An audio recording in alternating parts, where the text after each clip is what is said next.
The digital world, a realm of boundless potential, has always attracted pioneers and explorers. This vast, interconnected network offers endless opportunities for innovation, creativity, and inevitably, exploitation. Among them are hackers, individuals driven by an insatiable curiosity to understand, manipulate, and sometimes exploit the intricacies of technology. These digital adventurers navigate the complex web of code and data, often pushing the boundaries of what is possible. Their journey, spanning over half a century, reflects a fascinating evolution from harmless pranks to sophisticated cyber attacks with global consequences. Early hackers tinkered with primitive machines, laying the groundwork for the digital revolution that would follow. This journey takes us from the hallowed halls of MIT to the shadowy corners of the dark web, where the lines between curiosity and crime, activism and warfare, become increasingly blurred. The motivations of hackers have evolved, reflecting the changing landscape of technology and society. We encounter legendary figures like John Draper, also known as Captain Crunch, and Kevin Mitnick, who became synonymous with hacking during their respective eras. Their exploits captured the imagination of the public and inspired a new generation of hackers. We witnessed the rise of hacktivist groups like Anonymous challenging governments and corporations while simultaneously grappling with the chilling reality of state-sponsored cyber attacks, such as the Stuxnet worm, capable of crippling critical infrastructure. These events highlight the dual-edged nature of hacking as both a tool for social change and a weapon of cyber warfare. The story of hacking is a testament to human ingenuity, for better or worse. It showcases the incredible potential of the human mind to innovate and adapt, but also the darker side of our quest for knowledge and power.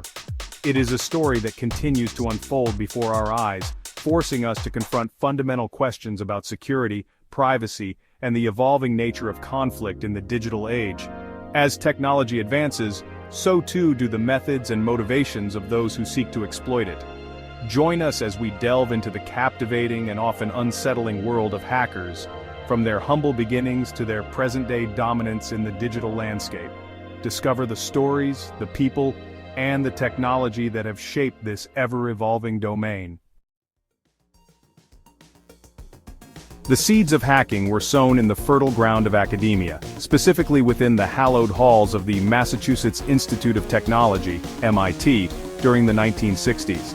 It was an era of rapid technological advancement, where mainframe computers, the behemoths of their time, were beginning to reshape our understanding of what technology could achieve. At MIT, a group of students united by their shared passion for technology and a thirst for knowledge, formed the Tech Model Railroad Club, TMRC. This seemingly innocuous club, dedicated to building elaborate model railroads, would become the unlikely birthplace of hacking culture.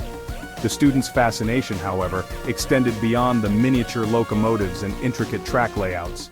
They were equally captivated by the room-sized IBM 704 mainframe computer housed on campus, a technological marvel that represented the cutting edge of computing.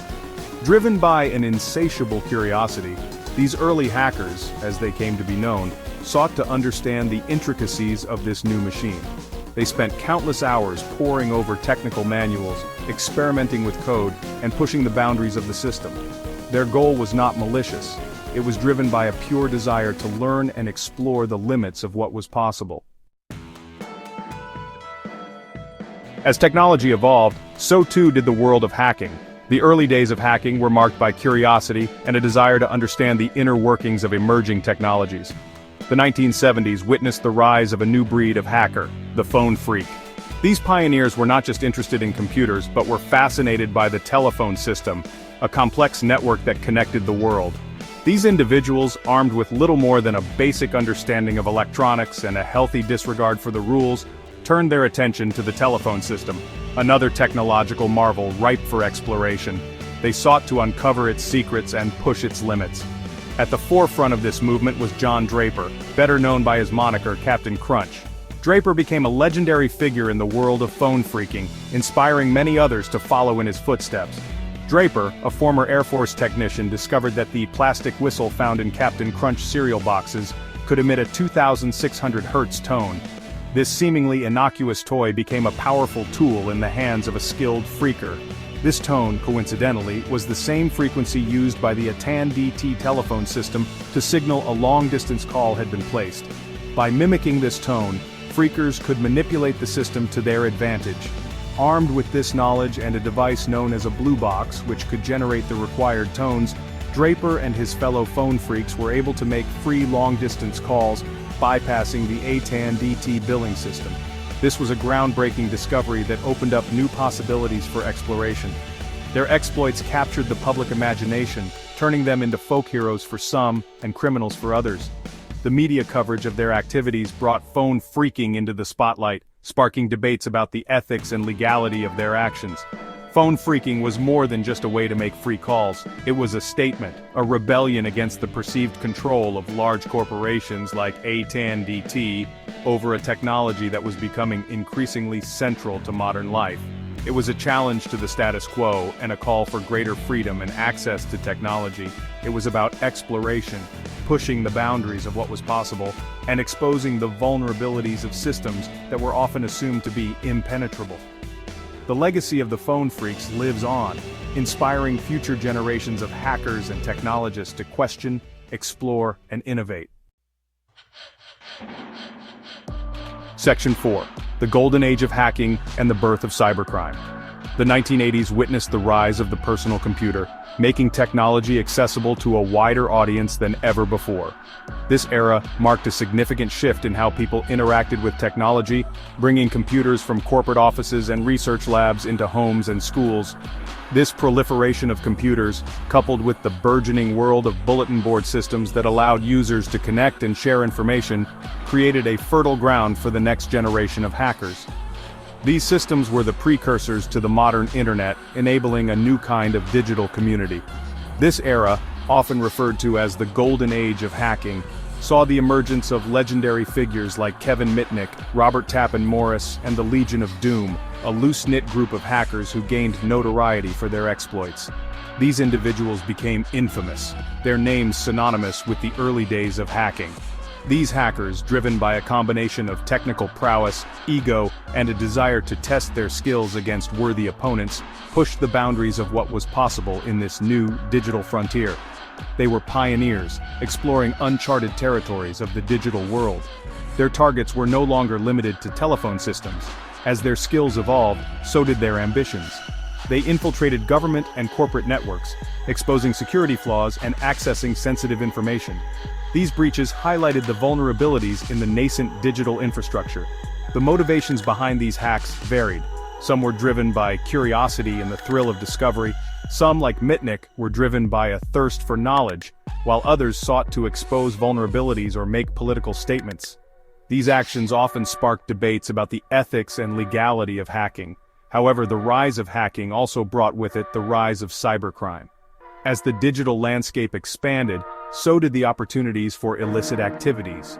As the potential for financial gain became apparent, some hackers turned their skills to more nefarious purposes. They saw the digital world as a new frontier for criminal enterprise.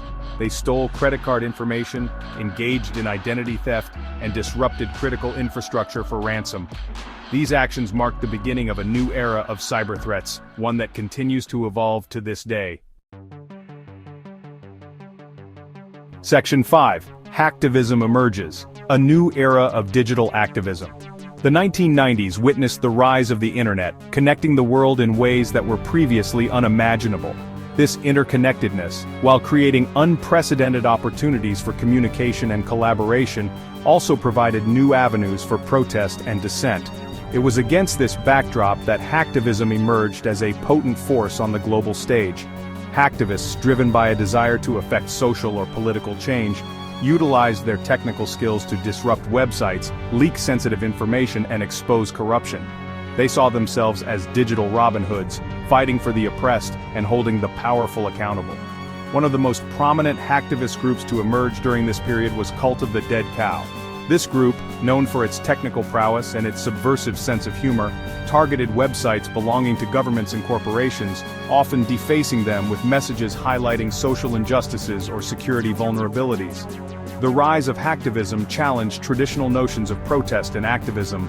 It blurred the lines between the physical and digital realms, demonstrating that individuals armed with little more than a computer and an internet connection could have a significant impact on the global stage. Section 6. the rise of cyber warfare and state-sponsored hacking. The dawn of the new millennium brought with it a new era of conflict. One fought not on traditional battlefields, but in the digital realm. Cyber warfare, the use of digital attacks to disrupt, disable, or destroy an adversary's critical infrastructure and information systems, became a reality. Governments around the world began to recognize the strategic importance of cyberspace, investing heavily in developing offensive and defensive capabilities. Nation-states, with their vast resources and technical expertise, emerged as major players in the world of hacking. One of the most significant examples of state-sponsored hacking was the Stuxnet worm, discovered in 2010. This highly sophisticated piece of malware, widely believed to have been developed jointly by the United States and Israel, targeted Iran's nuclear program. Stuxnet was remarkable for its complexity and its targeted nature. It infiltrated Iran's uranium enrichment facility at Natanz, causing centrifuges to spin out of control and self-destruct, effectively setting back Iran's nuclear ambitions. The Stuxnet attack marked a turning point in the history of cyber warfare, demonstrating the potential for digital attacks to cause real-world physical damage. It also highlighted the growing threat posed by state-sponsored hackers, who were becoming increasingly sophisticated and audacious in their attacks.